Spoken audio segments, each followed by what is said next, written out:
नमस्कार दोस्तों, PSSM blessings परिवार से मैं मिशा गुप्ता जेजी नाइट द्वारा चैनल्ड पुस्तक रामथा द वाइट बुक के ऑडियो 48 में आप सबका बहुत बहुत स्वागत करती हूँ। एक छात्र के पूछने पर कि क्या हत्या बुरी या गलत नहीं है, रामथा कहते हैं, यह सही है। मैं आपको बताता हूँ मास्टर, जीवन चलता रहता है, यह चलता रहेगा और चलता रहेगा। और प्रत्येक क्षण पल पल जैसे जैसे हम जीवन के मंच पर अभिव्यक्त होते हैं, हमारे पास जीवन के प्रत्येक क्षण में खुशी से स्वयं को भरने की असीमित अवसर होते हैं। लेकिन कोई भी व्यक्ति अपने क्षणों को कैसे भी पूरा करना चाहे, यह हमेशा उसकी इच्छा और चाहत के अनुसार होगा और कि वह अपने अस्तित्व के लिए क्या अच्छा समझता है। और यदि एक क्षण में कोई प्राणी किसी दूसरे को मारना चाहता है, तो अगले ही क्षण वह भयंकर अपराध बोध और स्वयं के जजमेंट में जिएगा और उसे यह डर रहेगा कि किसी तरह उसका वह कृत्य उसके पास वापस आएगा। इस प्रकार उसके आने वाले क्षण सुरक्षित नहीं हैं, जब तक कि वह अपने कृत्य के लिए स्वयं को क्षमा नहीं कर लेता। ऐसे बहुत से लोग हैं जो डर जाएंगे और जो हत्यारे का आकलन करेंगे और उसे कोसेंगे, लेकिन मैं उस इकाई से प्रेम करता हूँ जिसने दूसरे को मार डाला है। मैं ऐसा कैसे नहीं कर सकता हूँ? क्या वह ईश्वर की कृपा और जीवन और आश्चर्य से बाहर है? नहीं, वह नहीं है मास्टर। मारे गए लोग बार बार वापस आएंगे, क्योंकि जीवन शाश्वत है, यह निरंतर है। यह एकमात्र ऐसी चीज है जो शाश्वत है। यदि मैं इस कृत्य से घृणा करता हूँ और हत्यारे पर दंड लगाता हूँ, तो मैंने स्वयं पर दंड लगाया है। हत्यारे ने पहले ही अपना जजमेंट स्वयं कर लिया है, क्योंकि वह उस कृत्य के संबंध में जो भी दृष्टिकोण रखेगा वह उसके हाथों में होगा, जिसे उसे आने वाले क्षणों में अपने विचार और भावना के साम्राज्य में निपटना होगा। मैं इस कृत्य से घृणा नहीं करता, मैंने इस पर तर्क किया है, मैं इसे समझ चुका हूँ, मैं इससे परे हूँ। यदि मैं हत्यारे को इसके कृत्य के लिए दोषी ठहराता हूँ, तो मैं इससे अधिक महान नहीं हूँ। मैं आपको विश्वास दिलाता हूँ और तब मेरा जीवन उस निर्णय से प्रभावित होगा, क्योंकि मैं जो हूँ उसने अपना एक भाग अपने अस्तित्व से अलग कर लिया होगा। तो फिर मैं पूर्ण नहीं रह गया। समझ गई? जब आप ऐसी चीजें देखते हैं तो वे पूर्णता की ओर ले जाती हैं। प्रत्येक क्षण में हमारे पास स्वयं को उस तरीके से पूर्ण करने का विकल्प होता है जिसे हम करने के लिए प्रेरित महसूस करते हैं या जिसे हम प्रबुद्ध महसूस करते हैं। आपकी सरकारें कानूनों और नियमों और विनियमों के अनुसार जनता पर शासन करने की कोशिश करेंगी, लेकिन वे कभी भी उस इकाई की इच्छा पर शासन नहीं करेंगी जो अपनी विचार प्रक्रियाओं की खामोशी में काम करती है। केवल इकाई ही ऐसा कर सकती है, और प्रत्येक क्षण जो वह जीती है वह अपने भावनात्मक अस्तित्व के अनुसार उस क्षण को संतुलित करती है।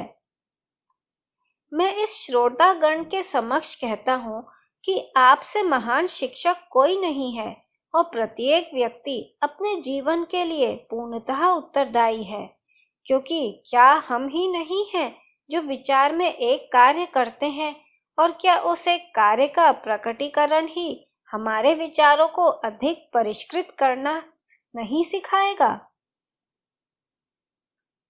आप किसी व्यक्ति को ले जाकर कारागार में डाल सकते हैं, सबसे छोटे, सबसे अंधेरे और सबसे गंदे गड्ढे में, लेकिन आप उसके दिमाग और उसकी सोच को कभी कैद नहीं कर सकते।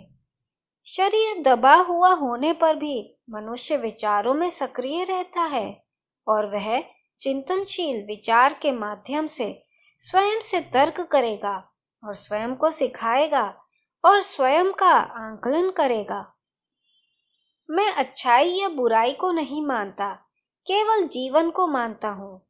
यदि यह किसी इकाई को किसी अन्य को मारने के लिए प्रेरित करता है या केवल इसके बारे में सोचकर अपनी आत्मा के भीतर ऐसा करने के लिए प्रेरित करता है, तो वह दूसरे से बड़ा नहीं है, क्योंकि आपने अपने विचारों में जो किया है वह आप पहले ही कर चुके हैं। और ऐसी कोई भी इकाई नहीं है जिसने अपने विचारों में किसी अन्य को विभाजित न किया हो। किसी भी मामले में उस इकाई को अपनी उद्देश्यपूर्ण समझ के लिए इसे व्यक्त करने की आवश्यकता है। और मैं चाहता हूँ कि आप यह समझें कि जो व्यक्ति हत्यारे के साथ उसकी अभिव्यक्ति में भाग लेता है वह हत्यारे का शिकार नहीं है, क्योंकि उसने संभवतः जलाए जाने, दो टुकड़ों में बंट जाने या छेड़छाड़ किए जाने की संभावना पर विचार किया है। और क्योंकि उसने इस पर विचार किया था और यह भयावह है, इसलिए उसने इसे अपने दरवाजे तक खींच लिया है। इस प्रकार जिसे छेड़छाड़ की आवश्यकता है और जिसके साथ छेड़छाड़ की गई है, क्योंकि उसे इसे समझने की आवश्यकता है, उन्हें अनुभव के लिए एक साथ लाया जाता है। ईश्वर नामक समझ में कुछ भी बुरा नहीं है।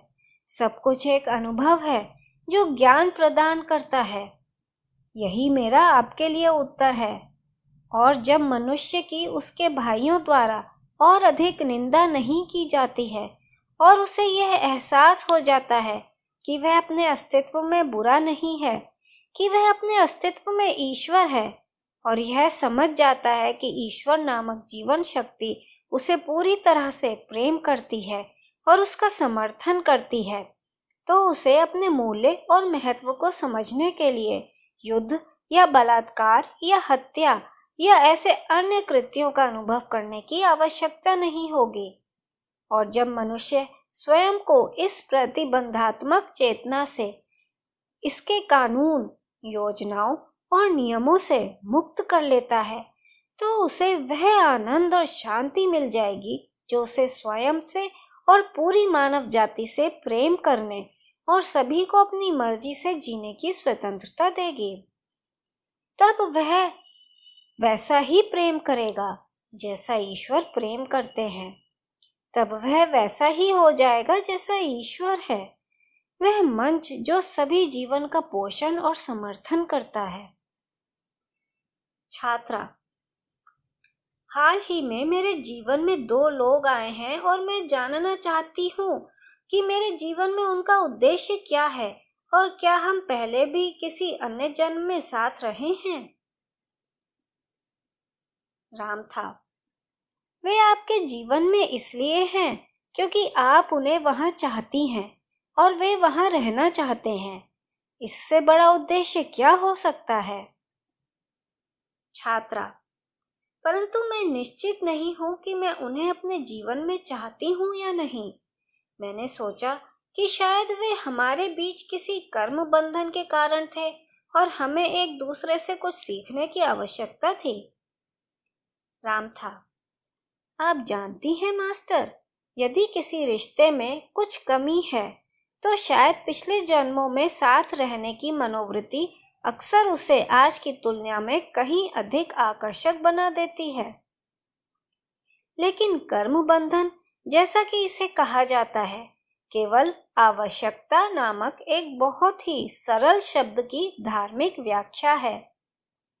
आपको आवश्यकता होगी, आप इसका आनंद लेंगे और पूरे जीवन में कई लोगों के साथ रहना चाहेंगे जो निरंतर आते रहेंगे, लेकिन यह बहुत सांसारिक, बहुत नीरस और उबाऊ हो जाएगा यदि एक ही मित्र जीवन पर्यंत रहेंगे। यदि वे अब वहां हैं तो शायद इससे जुड़ी एकमात्र शिक्षा यह है मास्टर कि आप एक बार फिर साथ आए हैं, केवल यह महसूस करने के लिए कि आपको फिर से अलग होने की आवश्यकता है। छात्रा: ठीक है, मुझे लगता है कि मैं समझ गई कि आप क्या कहना चाह रहे हैं। लेकिन मेरे पास कर्म के बारे में एक और प्रश्न है। मुझे सिखाया गया है कि लोगों के साथ जो कुछ भी होता है, जैसे हत्या, डकैती या दुर्घटनाएं, उसका कारण यह है कि वे पिछले जन्म में किए गए किसी कर्म की पूर्ति के लिए संतुलन के रूप में होते हैं। मैं जानना चाहती हूँ कि कर्म के नियमों के बारे में आपका क्या कहना है? फ्रेंड्स, इस प्रश्न का उत्तर हम जानेंगे अगली कड़ी में। धन्यवाद।